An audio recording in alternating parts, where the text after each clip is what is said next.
samari ndichaita ndichitaura mapoints aya kuti muzozvifungira. Asi marudzi ose apasi haacheme uhipi hwawo, ivo vachingoroorana hanzvadzi nehanzvadzi. Chinhu chandiri kutaura kacho,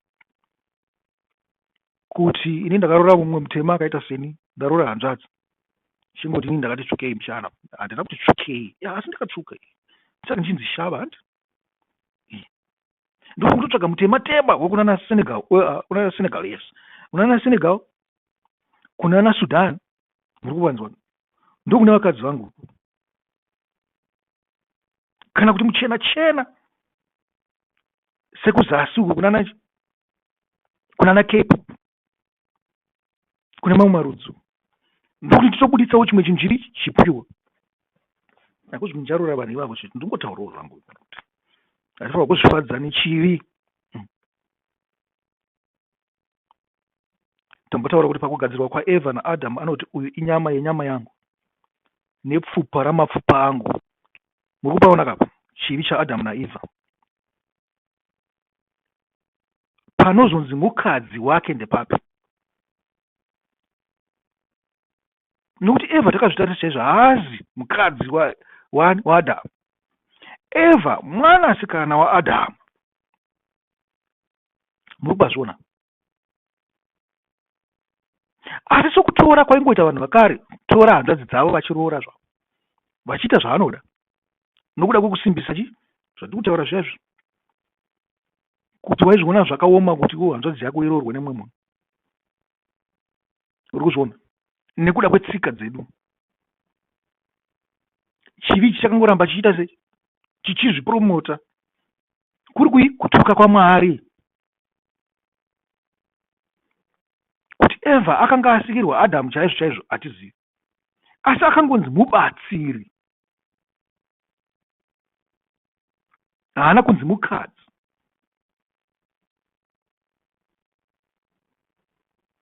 Mwari dai aida aivasikira varume vakasiyana, kuti Evha aimusikira murume, Adhamu amusikira mukadzi, achitobudisa kubva muvhu. Muri kupaona kati? Ipapo ndo patinofanira kugadzirisa ipapo, tigara takaziva kuti kuroorana kwaAdhamu naEvha chakanga chiri chivi. Muri kuona kuti zvinhu zvakatozoitika mushure mekutadza, kuti pavakatanga kusangana zvakatozoitika mushure mekutadza. Handifunge kuti vaisangana nguva dzose idzi, vakanga vakangoita sengirozi, sezvo zvinotaurwa naIshe wedu Jesu Kristu kuti vakanga vakafanana nevanhu vekudenga sengirozi, hadziwanane ngirozi, asi dzinobatsirana, dzinotodanana. Kwete nemadananiro amunoitirana. Ngirozi inotoda imwe ngirozi, vatone rudo runotovabatanidza, rudo rwakatosimba, rusiri rudo rweupombwe rwatinarwo, rwokuda kungopindana mumabhurugwa tozorambana mangwana.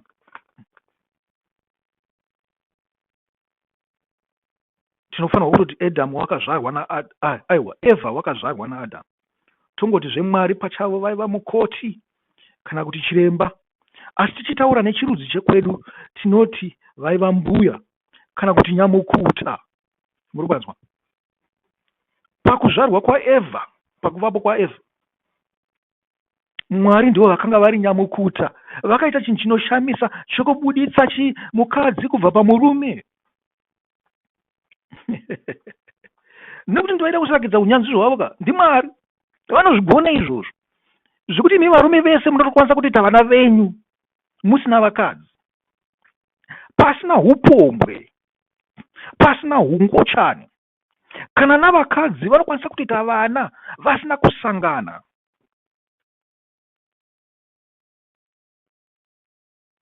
Nokuti ndiMwari anozviita, ndosimba raMwari iroro, ndisaka akasiyana nesu.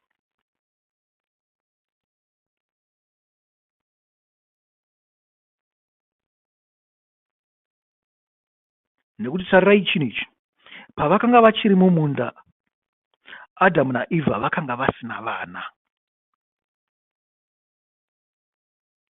Kufungira kwedu kwakudyiwa nefact kuti vakanga vari murume nemukadzi, vakanga vasiri, nokuti vakanga vasina vana. Vanhu vaingogara pamwe chete, zvino vakanga vasingatombogara pamwe chete vacharara pamwe chete nguva dzose, pamwe mukadzi aitorara kwaanenge achirarawo zvake murume achirara kwa, asi aingoziva kuti mukadzi wangu aripo samwe ari kufamba famba mumunda muno, vachionanawo nenguva dziripo, nekuti wakanga uri munda wakanga usingapindwe navamwe vanhu. Uri kupaona, takuda kubudisa mafacts chaiwo chaiwo. Dai vaisangana pabonde, dai vaibuditsa vana. Vakanga vasingasangani pabonde. Chizvifunga imi, vakanga vari murume nemukadzi vasingasangana pabonde. Urume hwacho huri papi, ukadzi hwacho huri papi.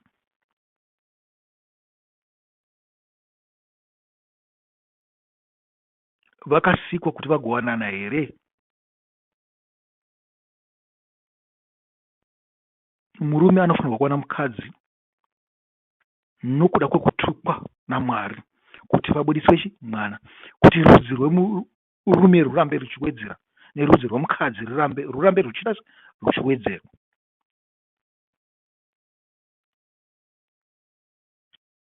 Mwari haana kuzosika tudukutu, dai akangotusika achiti kuti tunozokura kuti reza ndikupei aka kamwe kamwana aka, achitora kubva pana Eva oita kamwe kamusikana, achitora pana Adamu obva aita kamwe kamukomana, kuti ndoti vana twenyutu tuchazokura kusvika pamuri, kana twakura ndichatupawo tumwe tuvana twavo.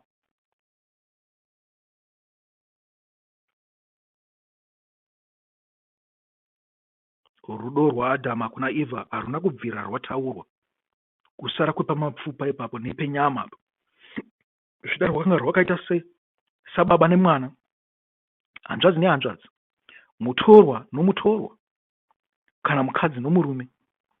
Hapana anoziva rudo rwavo rwakanga rwakaita sei, zvichida rwakanga rwakaita serwengerozi. Tinofanirwa kutora vhesi 24 na25 yaGenesis 2 sechinhu chakazowedzerwa shure mezviitiko zvose zvaGenesis 3. Zvakawedzerwa navaturukiri, zvakangoerekana zvakandwa, muri kunzwa, kutaura nyaya iyi sejustification yezvakanga zvaitika pana chapter 3. Mushure mechapter 3 ndobva vakaziswa kuturikira kwaMozisi, kana achida kuzvitora kuturikira kwaMozisi, kana kuti mushure mezvakanga zvaitika pana chapter 3 napachapter 4 pakazviswa statement iyi kuti zvinzi vanhu havakanga vakasiyana, akanga ari marudzi akasiyana, kwete rakanga riri rudzi rumwe chete pakutanga.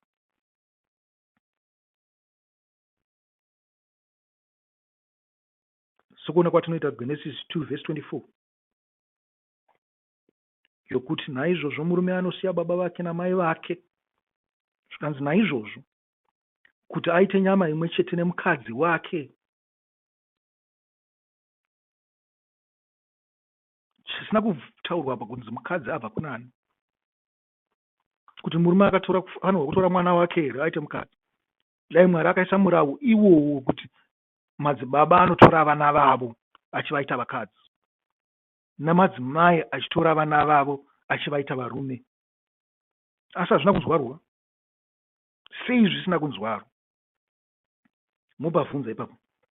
Mwari akatipa zvinhu izvi kuti tione, tivhurike njere, tizive, tisingabve paari asi tichizviswededza paari. Ndosaka ndichiti kana musina murayiro munogofadza Mwari seiko? Murayiro wakatouyawo, kurasika kwedu kuti kubviswe, kuwana kwakatoita Adamu naEvha kwakanga kuri kurasika. Ndosaka murayiro wakaiswa munguva yaniko? Abrahamu naSara vakanga vatovapo, asi murayiro wakangouya zvakadaro, wakataura kuti Abrahamu naSara vakanga vari muchivi, Adamu naEvha vakanga vari muchivi. Ndizvo zvatinoudzwa nemurayiro izvi. Vakanga vasiri muchivi here nekuti vakanga vasingazivi? Kwete. Dai Mwari akatora vamwe vanhu vakanga vasina kusangana nenzira idzodzo, asi Mwari wakatumira kuti tarirai muone zviri kuitwa nerudzi rwaAdhamu naEvha, chivi chavari kuita ichi. Ko Jakobho nani naRashel naLea vakanga vasiri muchivi here? Vanga vari muchivi. vakatorana vanhu vepedyo. Esau ndiye akanga asiri muchivi, nyange zvake akanga akatora vanhu vakanga vasina umwari, akanga ari mapenziwo evakadzi sekutaurwa kwazvinoita. Jacob, Leah and Rachel vakanga vari muchivi. Abraham naSarai vakanga vari muchivi. Esau naRachel na Rebecca vakanga vari muchivi. Izvi hamusozvinzwa kune mumwe munhu. Chivi chakabata pfungwa. Dai taizviziva izvozvo izvi, tikazviziva takazvinzwisisa, hatizofa takavengana futi nenyaya dzemarudzi.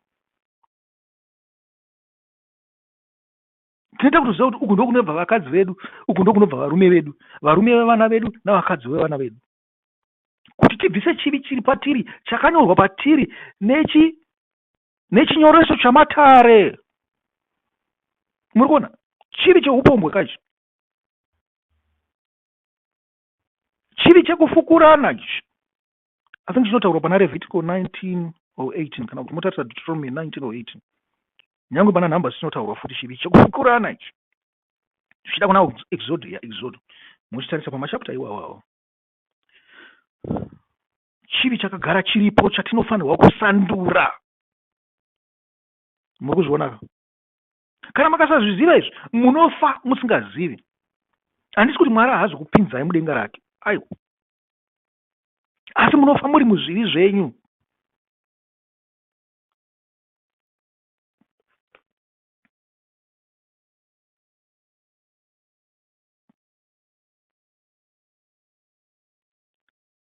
Asi kana Mwari akazvitaura izvi, verse 24 and 25 yaGenesis 2, kana Mwari akazvitaura, ina ndifunga kuti akazvitaura panguva iyo.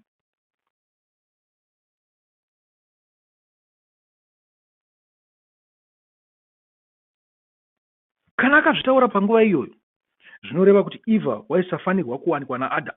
Dai akazvitaura panguva iyo somurawo, nokuti zviri pachena kuti Adamu waiva baba vake, Adamu waiva hanzvadzi yake. Kana maida kuzvisa izvozvo, nyama imwe chete, hapana chakasiyana. Nokuti kana ini ndakaona mukadzi, toti ndaona mukadzi kupiko, tokutora imwe, okay, ndokuti ndaona mukadzi muvhenda, ndoona mukadzi toita mwana. Mwana iye ane nyama yangu nenyama yaamai. Muri kwanzwa?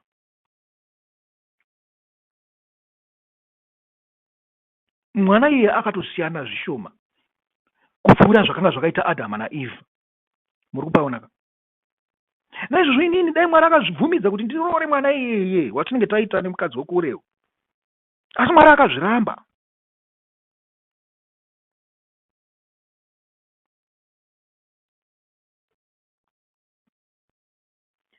Adama naEva vakaita humbimbindoga hwavo hwokuramba kudzingwa mumunda. Vakazviti, aiwa, isu tiri vanhu vemunda, takabva mumunda isu, yatiwana nepachedu kuti tizongodzokera isu sine vana vedu mumunda imomo, kana kuti tizongodzokera tiri tu, tisasiyane.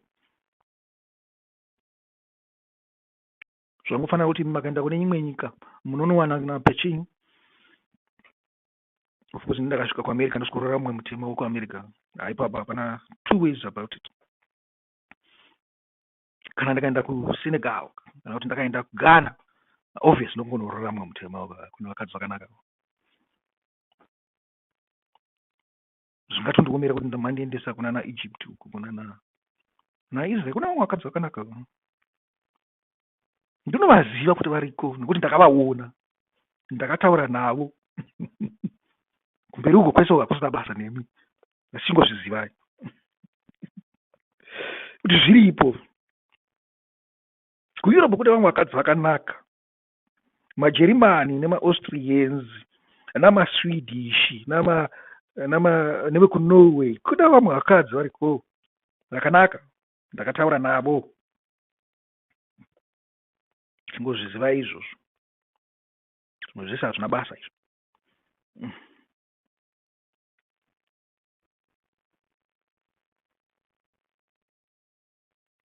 Naizvozvo ndinoti vakaita humbimbindoga hwokuroorana, asi rakanga risiri zano raMwari.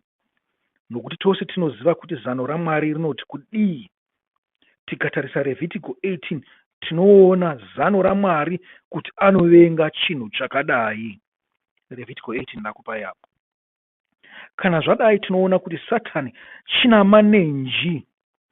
Satani wakanga achiri mupfungwa dzavo, wakavabisa pane chimwe chivi uchivaisa pane chakatonyanya. Ukupaona zvekudya mumunda izvi zvakanga zviri zviduku. Chavakazoita next chakanga chiri worse. Vakafunga kuti vanodzoka mumunda nekudaro, asi Mwari akatoramba achivatandira kure, achiti pedyo kuti vachinyangadza, nekuti vanga vasina zano raMwari, vakanga vakuita nezano ravo.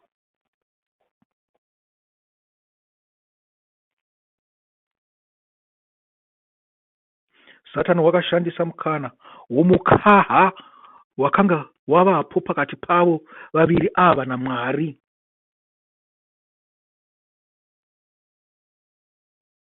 Naizvozvo timbomira ipapo. Satani wakashandisa mukaha wakanga wavapo. Chifungai mikuya kwa Satani. Nyoka yakanga iri chisikwa chinodikanwa naMwari, chaiyemurwa naMwari, chikanyengera noungwaru hwacho. Nyoka yakarobwa. Muri kupaonaka? Nyoka yakarobwa sokurohwa kwakaitwa mukadzi nemurume ati Adama naEve. Vose vakapuwa mitongo yavo ndokurobwa kwavakaitwa. Chakatora mufananidzo wechimwe chii? Nyoka yakatora mufananidzo waSatani here, kana kuti Satani ndiye akatora mufananidzo wenyoka?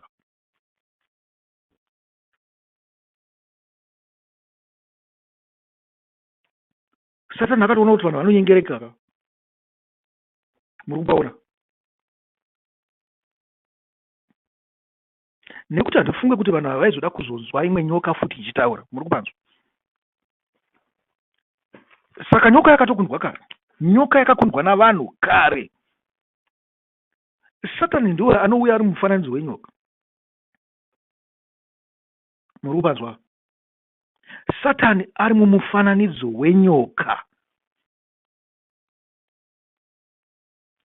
Ari kuteedza zano renyoka kuti ndinganyengere vanhu ava sei. Haana kuzviita direct. Muri kupaona?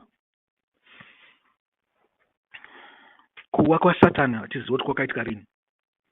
Imi munoziva, makaverenga, mune magwaro, makaverenga zvimwe zvinhu. Tinoziva kuti kuwa kwedzimwe ngirozi kwakaitika papi. Tinoona pana Genesis 6 marudzi mazhinji avanhu avatovapo. Ndiri kuti marudzi ndichireva magenerations avanhu akanga agara atekeshera pasi. Muri kupaona? Zvichireva kuti pakapinda ngirozi dzakawa dzakadzingwa kudenga naMwari. Pakapinda ngirozi dzanga dzadzingwa padzakapinda kuvakadzi. Dzakatozodzingirwa izvozvo, vamwe ndo zvavanotaura. Asi kana dzakanga dziri ngirozi dzakawa dzikapinda kuvakadzi ava, dzakabudisa madhimoni emashiripiti ose atinonzwa, vakanga vane ruzivo rwezvedenga, dzakanga dziri mbinga. Muri kupanzwa? Makuziva kuti mbinga chii manje? Ndimi munoda mbinga ka? Vana vakaitwa pakati pengirozi navana vaAdama. Handifunga kuti ivavo chete. Ndinofunga kuti kwangu kune vamwe vanhu. Asi nyange tikati kwangu kusina vamwe vanhu. Pavakapinda pavana vaAdama pakabudiswa mbinga. Muri kunzwa? Dzamunofarira mbinga dziyazi. Vanhu voumhare vakanga vane manenji vaiita mashiripiti, n'anga. Makuziva kwadzakabva manje. Zvikanzi ndidzo dzakazodzidzisa vanhu vose zvoun'anga hwadzo. Dzakatemera vamwe nyora kuti mweya urambe uchifamba pakati pavanhu. Dzaifunga kuti dzinoparadzwa. Zvikanzi nyange madhimoni ose akanga aitwa panguva iyoyo yana Noa akafa, mweya hauna kufa, mweya wakagara uripo.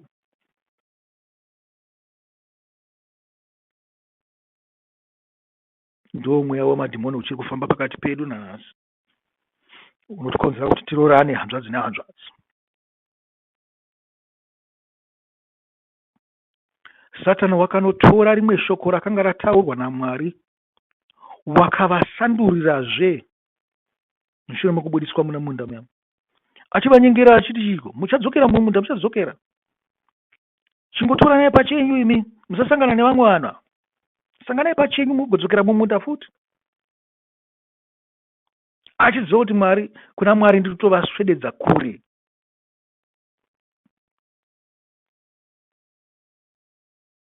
Murayiro wakanga uri kumukadzi nemurume nenyoka dzakanga dzine murahu. Nyoka yakanga ine murahu, mukadzi ane murahu, murume ane murahu, vose vaiziva murahu. Zvinhu zvitatu zvaingopfudzana mumunda umu. Ava Eva naAdhamu vachigara vese vaingonzi murume nemukadzi, sokuti munhurume nemunhukadzi. Kwakapfuura hanzvadzi nehanzvadzi dzichifamba nepamba penyu makagara zvingara pavharanda penyu makavaona vachipfuura, vakadedzera kuti makadii, ngozi tiripo, munoti papfuura ani, hanga munoti papfuura murume nemukadzi, asi zvinoreva kuti vanodanana here, vane vana vese, munhukadzi nemunhurume vangopfuura. Hazviri kuti mukadzi nemurume nesensi yekuti chi vakawanana.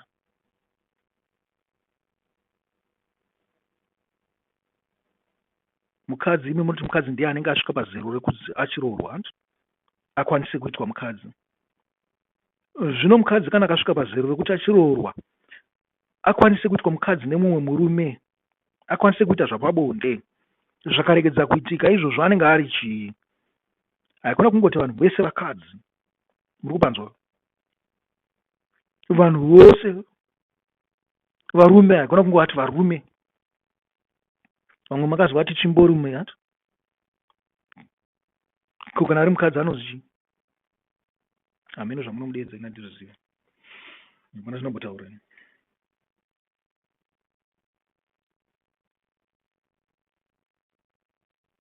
Kana mukadzi akatongogara ari mumwe murume haasisiri chi musikana, atova mukadzi nyange zvake asina murume. Angadai anga ari mhandara, asi vamwe vanenge vasina umhandara muchivati vasikana, munenge makutokanganisa pakuramba muchivati vasikana, iye abviswa umhandara hwake, wava mukadzi nyange ane 15 years, atova mukadzi nyange ane 12, kana atongobviswa izvozvo zvokuti asina kukwana, wakuziva murume, watova mukadzi. Mutori mukadzi womumwe munhu ipapo pamunenge muchimuti musikana. Unopinda pane mukadzi wona akabviswa umhandara woti ndozvatakungoita mazuva ano, tose hapana kwakuchaona musikana wakamuwanawo, unenge une rake Mwari anenge achikuda. Asi vamwe tese mapenzi tinongowana kwatinowana ikoko. Hazviri kuti chinenge chiri chinhu chakashata. Ndizvo nyika zvayaita, maona. Nyika yadai kuti tirambe tiri muchivi chete. Tofanirwa kutozvarwa patsva, kutoponeswa naIshe wedu Jesu Kristu, kuti tibve pachivi ichocho. Hongu unowana mukadzi asatamburana nemurume, izvi zvinokwanisika, asi uchenjere kupenga uchitsvaga zvinhu zvakadaro, kana nekuti dai vakadzi vachipengawo nekutsvaga varume vasatamburana navamwe vakadzi, nokuti vasatongororana nemukadzi watotakura mweya wake, watakura mweya womukadzi iye, nyange usingazivi. Dzimwe nguva tisingatomboziva kuti tine mweya yavakadzi pakati, asi vasikana vese vatakatara navo tine mweya yavo, newewo mukadzi inenge nemweya yavarume vese ava. Hachisi chinhu chekuti unopatsanura izi, hachipatsanuke nemaoko. Kuzvibvisa nemurume hazviri kuti wazvibvisa pari, chinhu chinotoda kuti utosukwa naIshe wedu Jesu Kristu, utosukwa nemweya waMwari.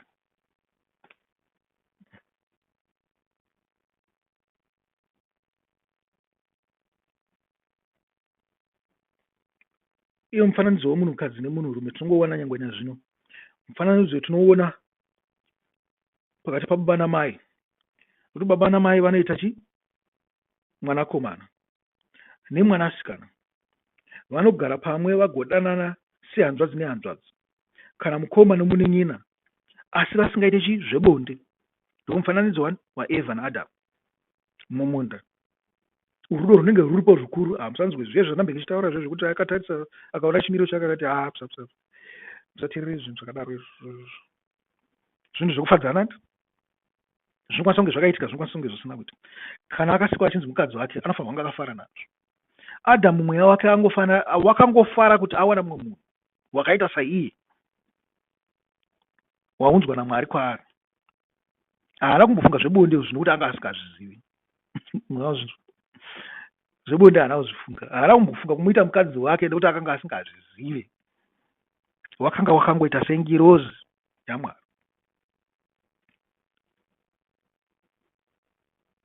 Ichi chinhu chachireve kuti hanzvadzi nehanzvadzi havakwanise kuita vana. Vanokwanisa kutora nherera vakachengeta nyangwe vose vakazoroora kumwe zvavo, uyezve vanokwanisa kugara vasina kuroora asi vane vana. Murupanzwa, hanzvadzi nehanzvadzi dzinokwanisa kutora vana vakaita vana vavo. Hanzvadzi yotorawo wake wanoda, mumwe achitorawo wake wanoda, votoita mhuri, votochengeta vana vavo vachitore chi, nherera, vachitore chi, vachipuhwa navamwe vanhu vanenge vasingagoni kuchengeta vana vavo. Vanokwanisa kutotadza kunzi baba kana amai, asi vane chi, vane mhuri yavanochengeta. Tinozviona pakuti chi, vamwe vana vanobvirwa navabereki, mukuru wacho otsara kuchengeta chi, vamwe vanototera. Vose vanenge vatori dependent on mukuru wacho, achivarakidza direction, achivatsvagira zvokudya, achivaendesa kuchikoro, achivaitira zvose. Asi ndibaba wavo here? Kwete, anotongoriwo mukoma. Uye zvimwe munhu wanongokwanisa kungotorawo umwe munhu murombo akamuchengeta. Muri kuzvizwa ka?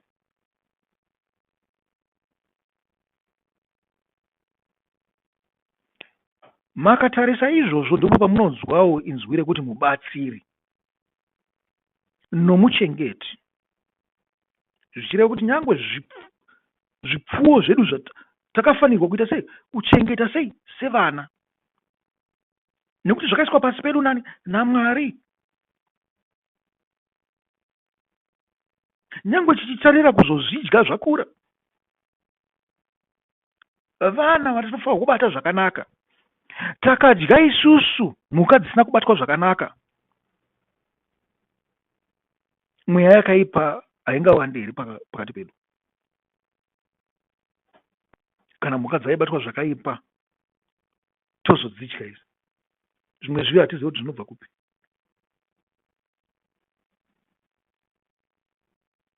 Tofanirwa kuchengeta zvinhu zvose zvakanaka, zvipfuwo, vana, hanzvadzi kana nherera. Tofanirwa kungobatana zvakanaka nomweya woumwari. Tiri vabatsiri vevamwe vanhu, tiri chi, tiri vachengeti vevamwe. Saka makazonzwa Abhero, Kaini akutaura pamusoro paAbhero achiti, ndiri muchengeti womunun'una wangu here? Tinofanirwa kuchengetana, tofanirwa kubatsirana mumweya werudo hwaMwari. Zveupombwe zvazvireva kuti kana marara mumwe nemumwe makaita vana, ndivo chete vanofanirwa kuchengeta. Handizvo zvazvinoreva. Tofanirwa kungoita mweya wokubatsirana. Iwe unokwanisa kunobatsira vana vemumwe pane zvaunokwanisa kuvabatsira navo, iye achibatsirawo vako nezvaanokwanisa kuvabatsira navo, kubatsira nazvo. You see? Izvozvo musarasike pachinhu ichocho ichi. Kubatsirana kunofanirwa kugara kuripo nguva dzose. Tiri vabatsiri.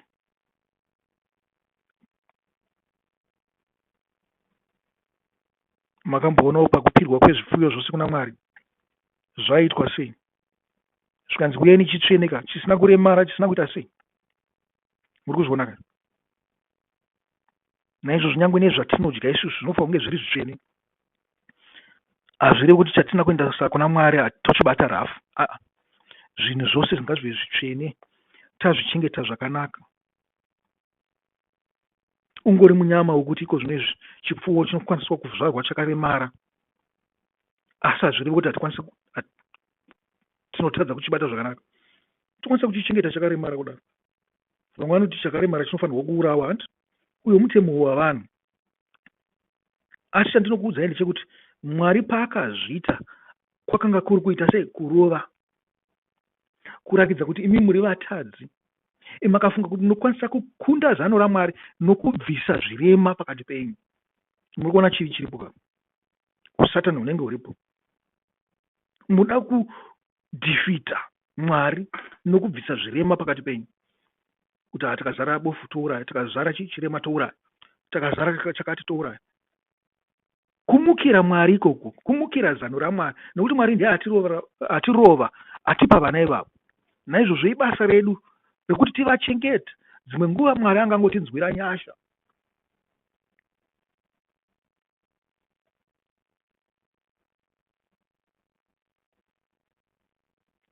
Okay, tasitogumira ipapa. Tachovha. Ngatimbogumira ipapa.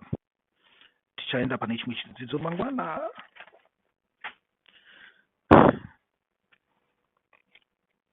Mwari akuitirei nyasha, akuchengetei. Muye kuziva kuda kwaMwari, muponeswe, murarame, mugokudzawo mhuri dzinotya Mwari. Amen. Amen.